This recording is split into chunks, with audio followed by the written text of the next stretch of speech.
You know what time it is. If you're not down with the bullshit and you're down with the real shit, like and subscribe. So, damn. Little Nas X can just say, fuck your kids. But, you know, you would have people saying, there's no such thing as a gay agenda. You know, no, what are you talking about? Damn. I mean, ever since he said that shit, you ain't heard any damn kind of blowback. You haven't heard different news channels. You haven't heard stuff throughout the media, TMZ. You haven't heard anybody say, oh, no, like, oh, no, we can't tolerate and deal with this. This is bad for our children. This is bad for society. You know, how can we just sit back and allow Little Nas X to believe that he can just say, fuck your kids, and, you know, no big fucking deal. Well, it seems like that's what the fuck's going on. You know any damn body else who would have said that some people think that whatever they're doing, you know, as far as the acting in movies, their personal behavior, or certain song lyrics and songs, if they question a certain music artist, anybody, any celebrity, any other famous person, a known, you know, public figure, had been questioned about, you know, whatever they're doing, as far as it, you know, being damaging to kids in some fashion. If they had said, fuck your kids, you know damn well that, you know, athlete, whatever, it doesn't even matter. You know that the cancel culture would come into effect. But Little Nas X said, fuck your kids, and nothing. You know, damn. He must have a lot of fucking power. You know what I'm saying?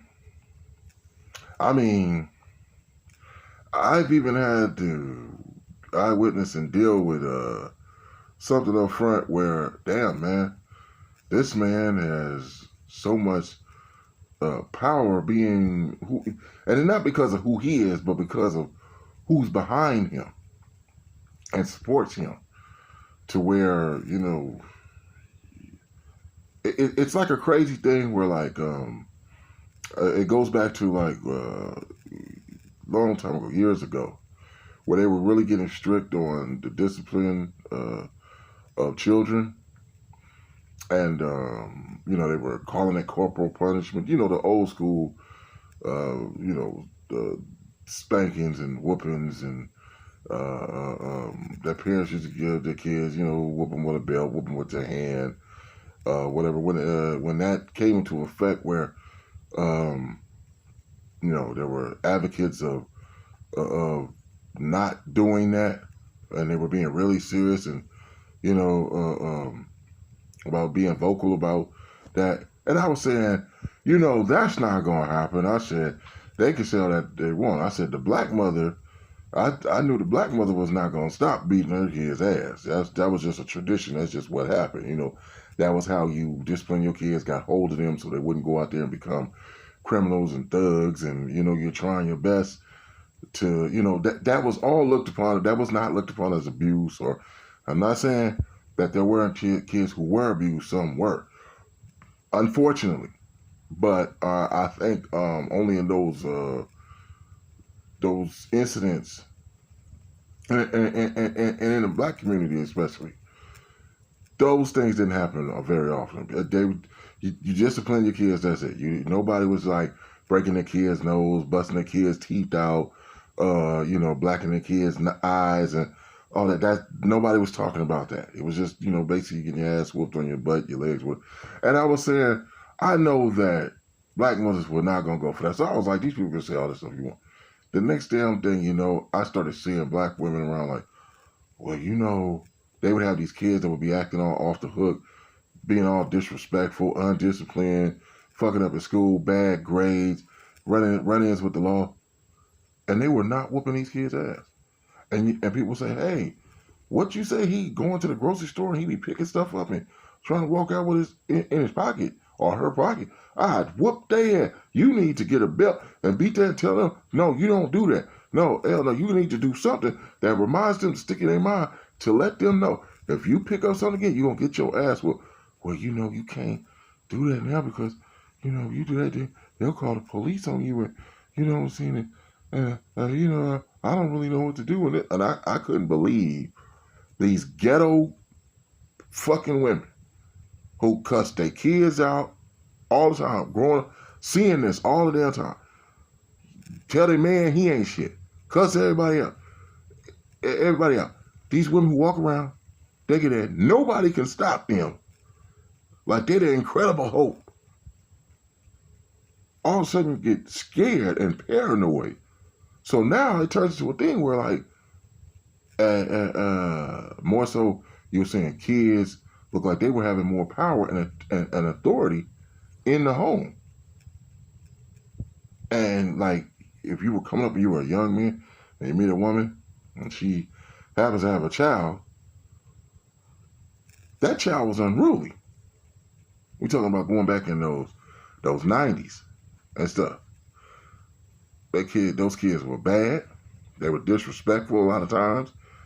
No discipline, just bad all around makeup, whether that pertains to hygiene or whatever they do. And that's when we start seeing more of the abundance of the boys walking around, pants sagging down, showing their underwear.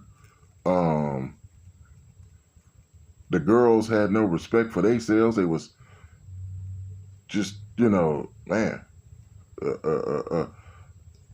They talk about the bad choices that women make sometimes in mates, getting with these, drug dealers, getting with these dudes who ex-cons, but people forget to look at they're attracted to these guys, okay? People make it seem like these guys be pushing themselves on these women and making them like, you're going to be my woman. Like, I'm going to make you all beat your ass. Like, that's, no. These women are attracted to these type of men, a lot of times. So the choice they make, it was the choice. Yeah, that's what they like. That's what they want. You stop trying to save the woman from her own, poor discretion, all the time. They have to take responsibility for that. But that was going on, and you start seeing that more and more. And it's like, damn. And it's progress to what it is today. Now you got females are just full of thoughts. They don't give a damn. They almost, in a sense, let you know that the only thing I want a man for is just to use him for his money. If he rich, I'll have a couple of kids by him. I'll marry him. I'm going to divorce him. Because I really want to live my own life. I don't really want him. I don't mind the kids. You know what I'm saying? But they don't really want you. That's why you see that, with a lot of the celebrities and famous stars and stuff. Look at the stuff they're going through. That should show y'all that money can't buy you love. I don't give a damn this is capitalist society, but money is not going to have you sustain a long relationship. You can have millions upon millions of dollars. If all she cares about is material things, she doesn't care about you. So you can think you player, and all this fuck shit, but no. But, you look at what is progress in the last, 2-3 decades, maybe 4 decades, I would say. Because shit ain't really been what was considered normal since the 70s, really. 80s, that's where things was really getting bad. It was a massive decline with humanity, morality, decency, and now we're getting to the point where, look at all the things that have been going on in the last, just the last few decades. Bullshit, cancel culture, and we know that there's biases in that stuff, with all this shit. There's no fair across the board with all these things. There's biases. There's political agendas behind this. And Lil Nas X, he can, because what he's down with the LGBTQ community, can say, fuck our country's kids. still have a career. Nobody's talking about canceling him. I say that to say, you go back about 40, 50 years. If, first of all, Lil Nas X wouldn't existed 40, 50 years ago. So it's kind of crazy to say that. But let's, being hypothetical about it, if he did exist back then, and he said, fuck your kid, that man would have been canceled right there doing an interview in that studio. I mean, he would have walked off that, he was on the Breakfast Club when he said that, that's right.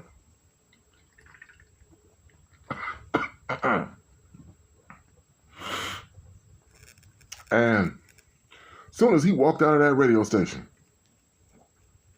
that man's contract would have been gone right in there. Somebody been and called him on the phone inside the radio, said, "Okay, will you put a little Nas X on the phone?" He'd be sitting there, "Hello, yeah, how you doing? Huh?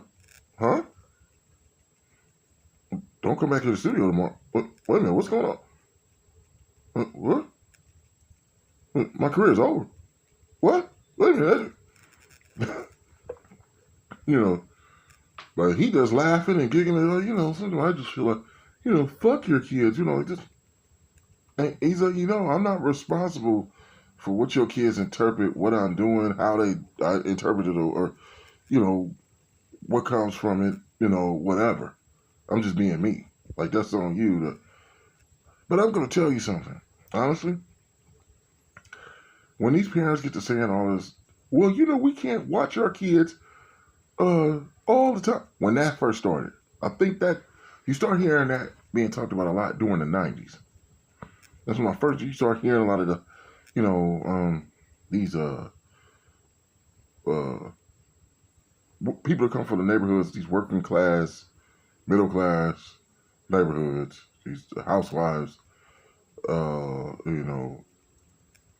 saying, well, you can't watch what your kids are looking at all the time, or, well, maybe not the housewives so much, maybe like the working moms, and because I was first hearing like this was coming from women, and mostly white women, just saying that to be trying to be right and exact, and they were the ones who you would be seeing on TV and stuff saying this, like they would be looking at different things and talking about how different stuff was inappropriate, like the woman who tried to get Married with Children canceled, like women who were like that woman. We're talking about they were teaching bad values for us, marriage and kids and what they were. That was, Married with Children was more truthful and honest than a lot of shows. But that shows you how the world is. We don't really like the mirror turned around towards us and we see who we really are. We like that mirror to show the image of other people outside of us. We want to show them the mirror. Say, this is what you look like to yeah, it was like when I was seeing all that happening. I was younger then, and I used to be like, "You're responsible for your kids, though." I mean, that is true. The parent is more responsible than the television station, or the rap artist, or the singer, or the athlete. That's the truth. How do you say somebody else is supposed to be more responsible for the upbringing of your children than you, and what they adhere to, understand, or base or pattern their life, after, that's supposed to be based upon your raising. Because Lil Nas X said, "Fuck your kids," correct? That shows you that Hollywood, the entertainment industry, doesn't care about your kids. So in one way, I'm just being honest. In one way, it's very disrespectful, inappropriate, and wrong what Lil Nas X said. But you turn it around.